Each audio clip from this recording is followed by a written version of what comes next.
Hey, what's going on, YouTube? Kenny here. So today it brings me a great amount of sadness to tell you that I have to give Intel some credit for something. So hear me out here, AMD fans. This is not the end of the road for AMD.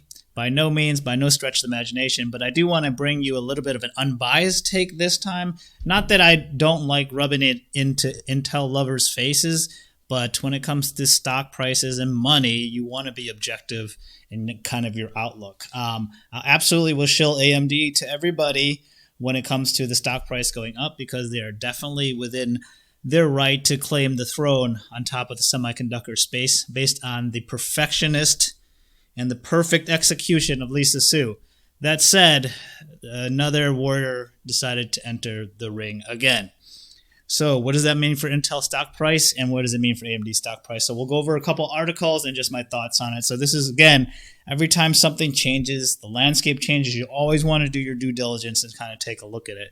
The last one was pretty fast and everybody hated me for it, but it's one of my best performing videos because you all thumbs down it so hard, the AMD or the Intel folks. So thank you, I guess. But anyways, let's talk about this and maybe I can allay the AMD folks' fears, especially if you read this article right here. So this first article is why Intel CEO transition is a negative for AMD, an analyst said. So this one does go over almost nothing, but he says that a BMO capital markets analyst, Ambrish Srivastava, downgraded AMD from market perform to underperform. His thesis is basically they've done a tremendous job under Lisa Su, but the shares reflected a near flawless execution and a blue sky scenario, which he doesn't see anymore.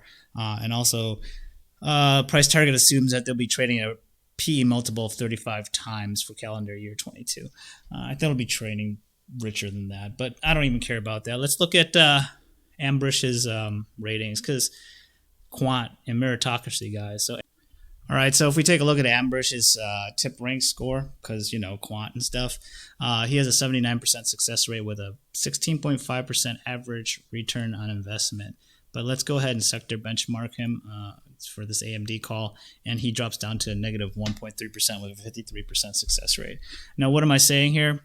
I'm saying, hey, just be wary of who you listen to. Like, that's the best thing about tip ranks, and if you don't have a subscription and you actually, if you're throwing around serious amounts of money in the stock market and you actually listen to analysts and you don't have a tip rank subscription, then I don't know why you wouldn't, because yeah, maybe they're not perfectly managing it, but these guys are Wall Street analysts. They're managing their tip ranks portfolio. And, if you want to just compare it to just this guy, even this idiot over here is sitting at 86% success rate with a 50% average return. And even if you want to benchmark it for sector for AMD, I'm still doing better than him, guys. My point is not to say that, oh, I'm awesome or anything like that. I'm just saying, I'm an average dude, but I'm thinking a little bit more clearly than this guy probably. Anyways, you just got to remember they have bosses, and there's a reason for them to be saying these things. So maybe they bought Intel, and now they want AMD to go down a little bit and give up some of that market lead. Just remember that. It's a big fucking game. So, just think about that, and just really, really sit down and think about that. All right, next. In terms of AMD stock, we still have a bunch of winners sitting at $120 price targets, which is generally where mine's at. Mine's at $118. But I definitely think we still get there. I mean, we got Hans and Aaron, and they are definitely winners, even if you take a look at their sector benchmarks is what we have going on right here, doing way better than Mr. Ambrish. Anyways, so just to give you a sense of how I look at things and how I look at news. So when you look at news and when you read through news, if it's a biased opinion, especially if it's an analyst with a price rating, that's kind of how you want to look at dissecting it. All right, so the next thing I want to go over is this Barron's article. So this Barron's article is actually really good. If you don't have a subscription, just get a free one and read it, I guess. But I'm reading it to you right now anyway. So Pat Gelsinger, if you don't know what he is, he's taking over for Intel, of course, as CEO over Bob Swan, who had that financial background. He was I think the CFO previously. But Pat is definitely a tech guy. He was involved in the 486 computer processor for Intel. Oh, man, that was so long ago, guys. Jeez, remember that? Jeez. Some of you don't remember that. That's the crazy thing. Oh, man, I'm old.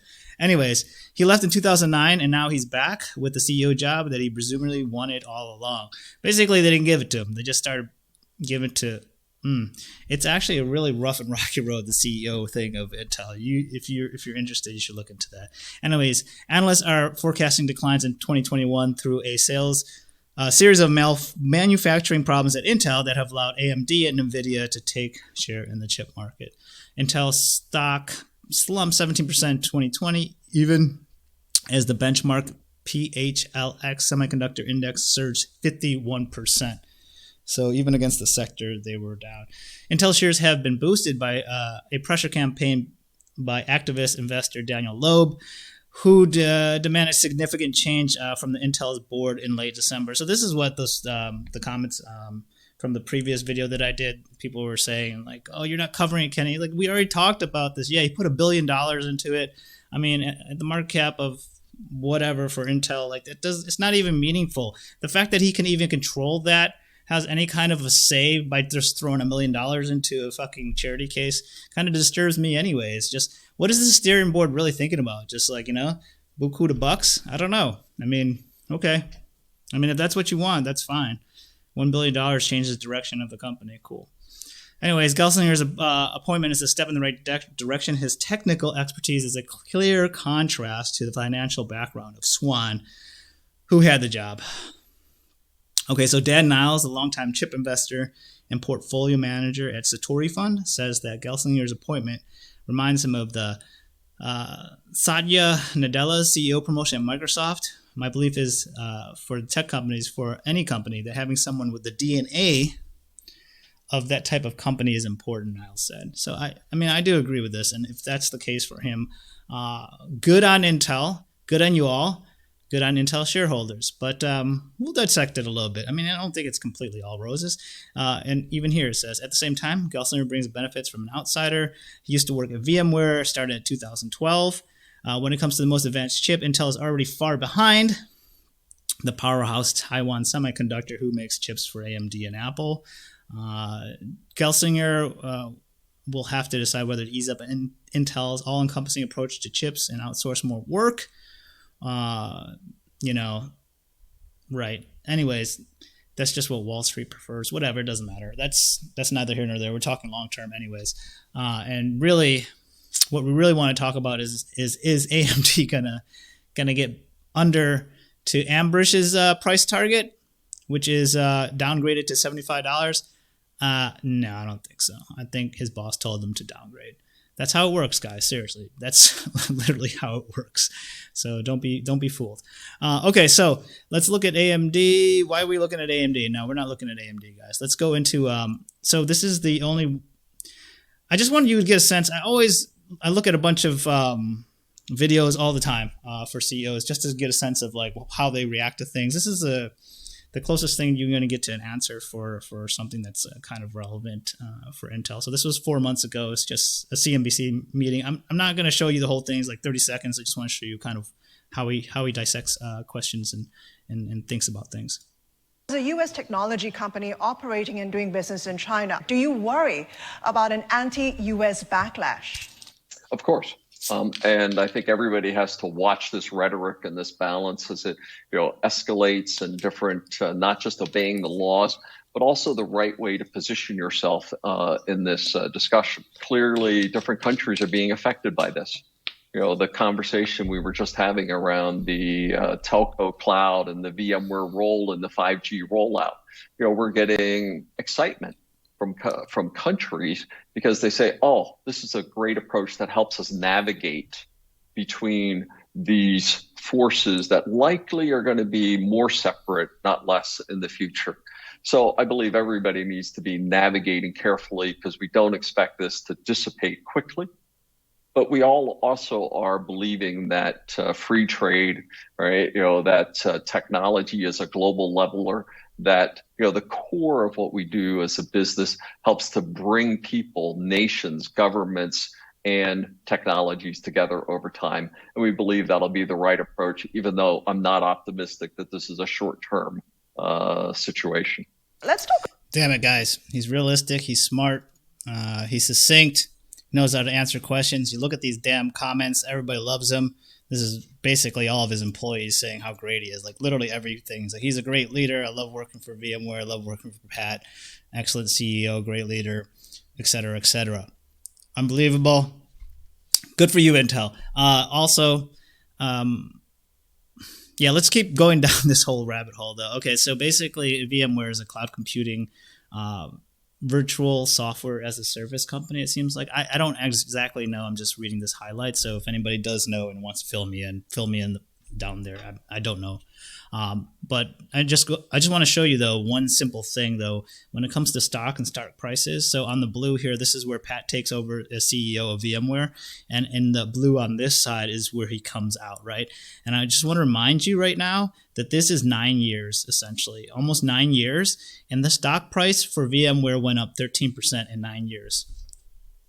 I know there's peaks and troughs and all that stuff, but I just want to remind you, when it comes to having a very nice and good CEO, that is a part of it. And it's a great company to work for. I'd probably love to work for him. But I'll tell you, when it comes to stock price, that might be not indicative of what will happen. So again, one more time, from April of 2012 to January of 21, where he's about to exit now, the stock price went up 13.4%.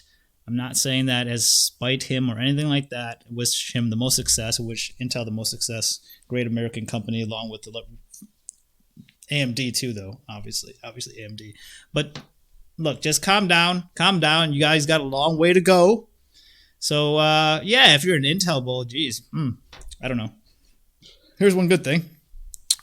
He was ranked number one CEO in 2019 by Glassdoor. So. Interesting. Two charts I do want to look at as we close out this video. The first one is just market cap. Okay, so VMware is in the blue right here. And so if you look at VMware, again, just when it comes to stock price, relatively sideways or whatever like that. So in the green is AMD trying to establish and dominate and take market share. And as you can see, they have across the $100 billion mark, which is exceptional. And yes, revenue for AMD, they're trading a little rich, especially based on how big of a company Intel actually is. If they stay vertically integrated and making their own chips or whatever like that, if they don't outsource. But I mean, if AMD can steal any of this, which I think right now the trajectory is showing that they will, there will definitely be a huge boost in the stock price. I definitely see us getting to 120 within the end of the year. Second point is just to show you revenues. Just a reminder, I mean, you can say whatever you want about anything, but like the meritocracy, like this is just the numbers. The numbers is, AMD is down for this quarter, and I'm sorry, Intel is down for this quarter, and AMD has been crushing it, and especially right here. So, that's just wow. I'm covering this up again, guys. I did it again.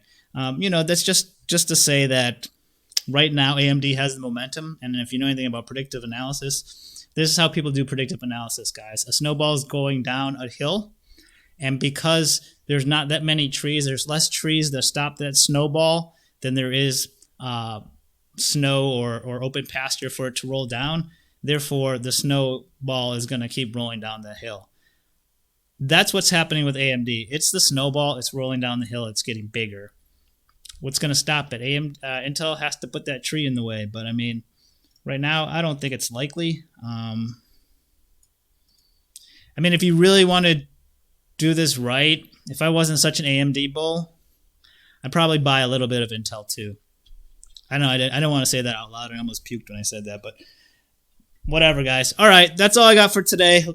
Like it or leave it, doesn't matter. Hit the thumbs down. I know you will. I don't care, but just some thoughts from this guy. All right, take care, and we'll see you tomorrow. Thanks for watching, though. I really do appreciate you all watching, even if you love it or hate it, whatever. I don't hate you as a person. I just want my AMD stock to go up. I mean, seriously. Come on, guys. All right. See you later.